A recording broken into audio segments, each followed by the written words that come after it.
کی ماں اپنی لڑکی سے کہہ رہی ہے بیٹی دودھ میں اٹھ کر کے پانی ملا دے، صبح ہم دودھ کا کاروبار کرنے جائیں گے، دودھ بیچنے جائیں گے، رات بہت ہو چکی ہے، تو جلدی سے دودھ میں پانی ملا دے۔ لڑکی کہتی ہے اے امی جان کیا آپ کو پتہ نہیں ہے امیر المومنین کا آرڈر آیا ہے، حضرت عمر کا حکم آیا ہے، دودھ میں پانی ملانا جرم ہے، دودھ میں پانی ملانا اپرادھ ہے، ہمیں مارکیٹ میں شدھ دودھ بیچنا ہے، ہمیں پیور دودھ بیچنا ہے، ہمیں خالص دودھ بیچنا ہے، ہمیں دودھ میں کوئی ملاوٹ نہیں کرنی ہے۔ ماں نے کہا بیٹی یہاں کون سا عمر ہم کو دیکھ رہا ہے، یا کون سا عمر دیکھ رہا ہے، رات کا سناٹا ہے، رات کا ٹائم ہے، اندھیرا ہے، اے میری بچی تو جا کے دودھ میں پانی ملا دے، عمر کو پتہ بھی نہیں ہوگا کہ ہم کیا کر رہے ہیں۔ بیٹی نے کہا میری پیاری امی جان ٹھیک ہے، حضرت عمر فاروق ہم کو نہیں دیکھ پا رہے ہیں، ان کو پتہ بھی نہ چلے گا، فَإِنَّ رَبَّ عُمَرَ يَرَانَا، اگر عمر ہم کو نہیں دیکھ رہے ہیں، اے امی جان عمر کا رب تو ہم کو دیکھ رہا ہے۔ اے میری پیاری ماں امیر المومنین نہیں دیکھ پا رہے ہیں لیکن رب العالمین تو دیکھ رہا ہے، اللہ تو دیکھ رہا ہے، اللہ کو کیا جواب دیں گے؟ اے میری پیاری ماں تو اس سوال کا جواب دے دے، میں دودھ میں پانی ملانے کے لیے تیار ہو جاؤں۔ جب بیٹی نے یہ جواب دیا ماں خاموش ہو گئی، ماں خاموش ہو گئی۔ میرے بھائیوں تربیت کرو تو ایسی کرو کہ آپ کے بچے جہاں آپ سے غلطی ہو آپ کے بچے آپ کا سدھار کر دیں، آپ کی اصلاح کر دیں۔ بیٹی نے جب یہ جملہ کہا ہے ماں خاموش ہو گئی۔ حضرت عمر فاروق نے مکان کا نمبر نوٹ کر لیا، مکان کی نشانی نوٹ کر لی، گھر آئے، صبح کو سارے بچوں کو اکٹھا کیا، کہا ہے میرے پیارے بچوں کل جب میں رات میں گشت پر نکلا تھا میں ایک لڑکی کے مکان کے پاس سے گزرا تھا، میں نے لڑکی کی اور اس کی ماں کی بات چیت کو سنا ہے۔ میرے بچوں میں نہیں جانتا وہ لڑکی کتنی خوبصورت ہے، میں نہیں جانتا وہ لڑکی کون سے خاندان سے اس کا تعلق ہے، میں نہیں جانتا اس کا حسب و نسب کیسا ہے، اس کا خاندان کیسا ہے، لیکن میں اتنا جانتا ہوں وہ لڑکی بہت اللہ والی ہے، بہت اللہ سے ڈرنے والی ہے، بہت تقوی والی ہے، اور میں اس لڑکی کو اپنے گھر کی بہو بنانا چاہتا ہوں۔ اب تم بتاؤ تم میں سے کون اس سے نکاح کرے گا؟ اللہ اکبر۔ لڑکی کی شکل بھی نہیں دیکھا ہے، لڑکی کا خاندان بھی نہیں دیکھا ہے، لڑکی کا دین دیکھا ہے، اور حضرت عمر بہو بنانے کو تیار ہیں۔ اور بیٹے بھی ایسے ہیں، ایک بیٹا آگے بڑھتا ہے، اس کا نام عاصم تھا، عاصم بن عمر، اس نے کہا ابا جان میں شادی کر لوں گا اس لڑکی کے ساتھ، آپ میرا نکاح کرا دیجئے۔ حضرت عمر نے اس لڑکی کو بہو بنایا، اور دنیا کی تاریخ نے، دنیا کی نظروں نے دیکھا اسی لڑکی کی نسل سے آگے چل کر کے ایک انسان پیدا ہوتا ہے جس کو دنیا عمر بن عبدالعزیز کے نام سے جانتی ہے، جس کو دنیا عمر ثانی کے نام سے جانتی ہے۔ میرے پیارے ساتھیوں جب مائیں متقی ہوں گی، جب مائیں دیندار ہوں گی، جب باپ دیندار ہوں گے تو پھر ان سے پیدا ہونے والی اولاد کے بارے میں آپ امید کر سکتے ہیں کہ وہ بھی دیندار ہوگی۔ جب ماں اور باپ کے اندر حلال و حرام کا فرق نہیں ہوگا، جب ماں کو اس بات کی چنتا نہیں ہے کہ گھر میں جو پیسہ آ رہا ہے وہ حلال کا آ رہا ہے یا حرام کا آ رہا ہے، جب باپ پیسہ کمانے کے پیچھے اندھا بن چکا ہے اور ہر طریقے کا علم غلم سود بیاج رشوت حرام کا پیسہ گھر میں آ رہا ہے، اور اس پیسے سے جب اپنے بچوں کی پرورش کریں گے تو اللہ کے نبی کیا فرماتے ہیں کہ جس جسم کی پرورش حرام کمائی سے ہوگی فالنار اولا بہی، وہ جسم جہنم کی آگ پہ قیامت کے دن جہنم کی آگ میں ڈالا جائے گا۔ میرے عزیزوں اپنے بچوں کو حرام کمائی سے بچاؤ، اپنے بچوں کو حلال کمائی کھلاؤ، اپنے بچوں کے بدن میں حلال کمائی کا خون دوڑاؤ۔ ہمارے نبی نے ساری زندگی حلال اور پاکیزہ چیزوں کو کھانے کی تعلیم دی ہے۔ ہمارے نبی کے دنیا میں آنے کا ایک مقصد یہ بھی تھا وَيَضَعُ عَنْهُمْ إِصْرَهُمْ وَالْأَغْلَالَ الَّتِي كَانَتْ عَلَيْهِمْ، میرا نبی حلال چیزوں کو تمہارے لیے، پاکیزہ چیزوں کو تمہارے لیے حلال کرنے آئے تھے، میرے نبی ناپاک چیزوں کو تمہارے لیے حرام کرنے آئے تھے، اور میرے نبی تمہارے کندھے کے اوپر، تمہارے اوپر جو زنجیریں تھی، جو بیڑیاں تھیں، ان بیڑیوں سے تم کو آزاد کرنے کے لیے دنیا میں آئے تھے۔ نبی آئے تھے اسی لیے تاکہ حرام چیزوں کی بیڑیوں اور زنجیروں سے ہمیں آزاد کر دیں۔ میرے بھائیوں، حرام کمائی کی ان زنجیروں سے اپنے دامن کو بچا لو۔ آج واللہ ہمارے گھروں کے سکون کو یہ حرام کمائی برباد کر رہی ہے۔ اور میں پھر سے کہتا ہوں، ہر حرام کا ایک حلال الٹرنیٹ شریعت میں موجود ہے۔ آپ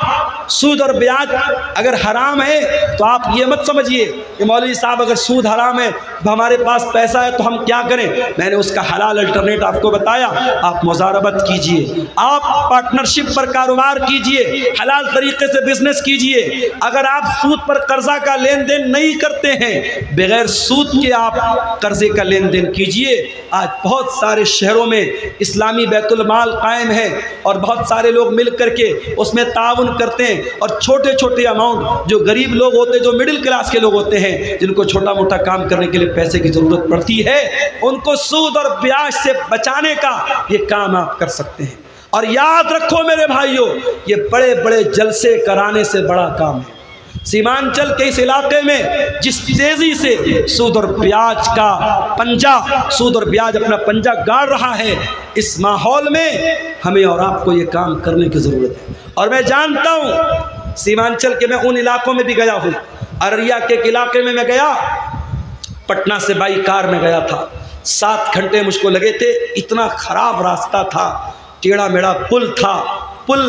جب ختم ہوا، جب گاؤں آیا تو گاؤں جانے کے لیے ایک بڑا معمولی سا پل بنا ہوا تھا جس پر صرف پیدل یا بائک سے جا سکتے تھے۔ 4 ویلر کو اس پار ہم لوگوں نے روکا، بڑی مشکل سے سفر طے کر کے وہاں ہم پہنچے تھے۔ بڑے پچھڑے ہوئے علاقے بھی ہیں، کچھ سرکاروں کی بھی مہربانی ہے، راستوں کا بڑا معاملہ خراب ہے، مگر اسی سیمانچل کے علاقے میں شادی بیاہ پر لاکھوں کروڑوں خرچ کرنے والے لوگ بھی موجود ہیں۔ اور ابھی جیسا کہ میں نے بتایا کہ ایک حرام کمپنی میں 2 کروڑ کی رقم ایک مسلمان نے لگائی تھی۔ اگر ہم حرام چیزوں میں 2 کروڑ روپیہ لگا سکتے ہیں تو میرے بھائی ایک ایسی چیز، ایک تنظیم آپ بنا لیں، ایک بیت المال آپ بنا لیں، اور سماج کے زیادہ نہیں 100 لوگ مل کر کے اگر 1000 روپیہ بھی اکٹھا کر کے اس میں انویسٹ کریں، 1 لاکھ روپیہ انہوں نے اس میں ڈال دیا، 100 لوگوں نے مل کر کے 1000 ڈالا، 1 لاکھ روپیہ آ گیا۔ اب اس 1 لاکھ کا آپ کو کیا استعمال کرنا ہے؟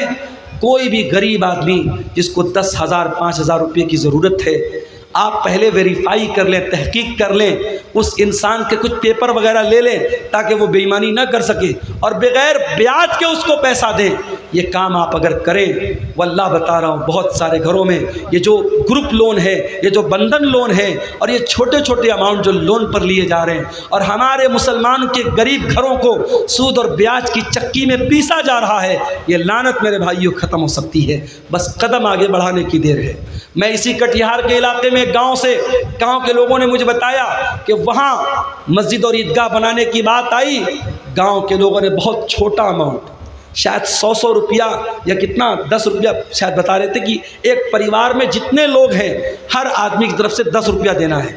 ہر آدمی، ایک پریوار میں اگر 10 لوگ ہیں تو 100 روپیہ دینا ہے، پریوار میں 7 لوگ ہیں 70 روپیہ دینا ہے۔ 10 روپیہ اکٹھا کر کے ہر ہفتہ کئی لاکھ روپیے اس گاؤں کے لوگوں نے اکٹھا کیا، قبرستان کی زمین خریدی، عیدگاہ کی باؤنڈری کی، اور ابھی اور بھی کام وہ لوگ کرنے جا رہے ہیں۔ آپ کے قریب کے کسی گاؤں کے لوگوں نے مجھے بتایا۔ تو یہ کام، اس طریقے کے کام ہم کر سکتے ہیں میرے بھائیوں۔ آپ کو قدم بڑھانے کی اور ہمت کرنے کی ضرورت ہے۔ میں جانتا ہوں شیر شاہ آبادی قوم کے اندر اللہ تعالیٰ نے بہت صلاحیت دی ہے، اس صلاحیت کا صحیح استعمال کیجئے، اپنے سماج میں ہونے والی برائیوں سے میرے بھائیوں اپنے آپ کو بچائیے۔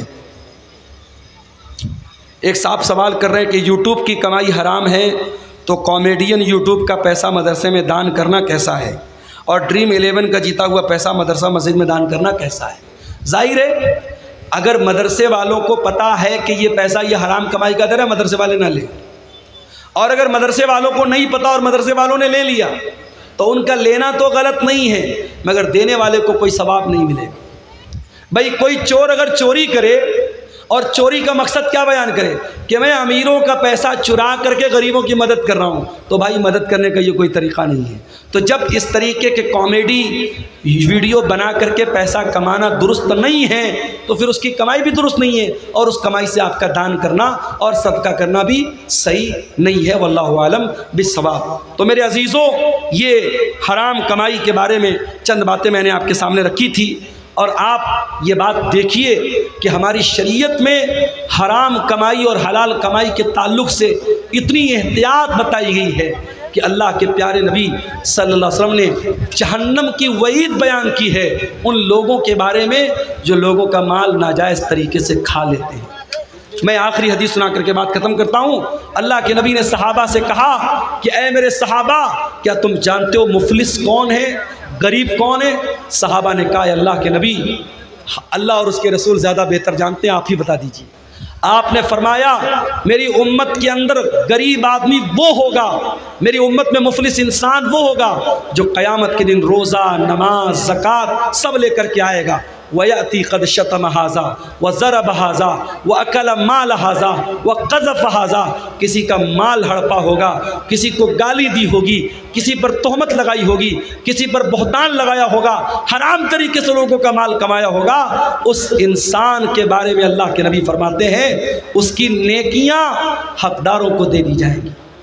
قیامت کے دن دنیا کی کرنسی نہیں چلے گی، یہاں گاندھی جی کے فوٹو والا نوٹ چل رہا ہے، آخرت میں نوٹ نہیں چلے گا۔ ایسے آپ حج کرنے جاتے ہیں، عمرہ کرنے جاتے ہیں، انڈیا کی کرنسی آپ ایئرپورٹ سے ہی چینج کر لیتے ہیں، یا وہاں سعودی ایئرپورٹ پہ جا کے چینج کر لیتے ہیں، کیونکہ آپ کو معلوم ہے کہ سعودی میں سعودی ریال چلے گا، دبئی میں دبئی کا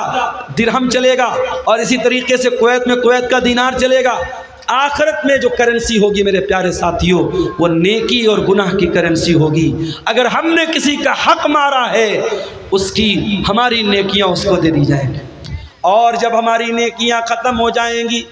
اللہ کے پیارے نبی فرماتے ہیں فَإِن فَنِيَتْ حَسَنَاتُهُ، اگر اس کی نیکیاں ختم ہو جائیں گی اور پھر بھی حقداروں کا حق باقی رہ جائے گا، تو کیا کیا جائے گا؟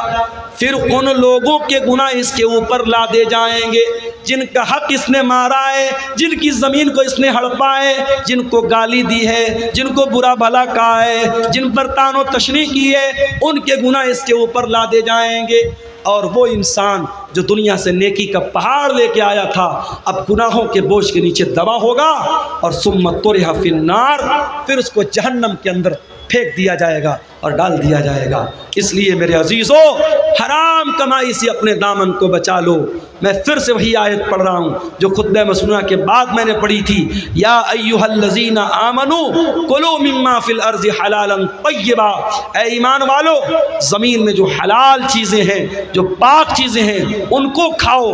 اور اللہ کا شکر ادا کرو اگر تم اللہ کی عبادت کرتے ہو۔ حلال و حرام کمائی کے تعلق سے یہ چند باتیں آپ کے سامنے رکھی گئی ہیں۔ ہم رب العالمین سے دعا کرتے ہیں الہ العالمین تو ہمیں ہر قسم کی حرام کمائی سے بچنے کی توفیق عطا فرما۔ رب العالمین سود اور بیاج کی لعنت سے پورے سیمانچل کے علاقے کو تو پاک کر دے۔ اے اللہ، ہمارے وہ بھائی جن کو اللہ تو نے دولت سے نوازا ہے، تو ان کو توفیق دے کہ وہ اپنے غریب بھائیوں کی ایسی مدد کریں کہ ان کو سود اور بیاج کا سہارا نہ لینا پڑے۔ اے اللہ، جو لوگ کسی بھی طریقے سے حرام کمائی کی لعنت میں ملوث ہیں، اے اللہ ان کو اپنی زندگی میں توبہ کرنے کی توفیق عطا فرما، ان کو حرام کمائی سے بچنے کی توفیق عطا فرما۔ آمین۔ وآخر دعوانا ان الحمد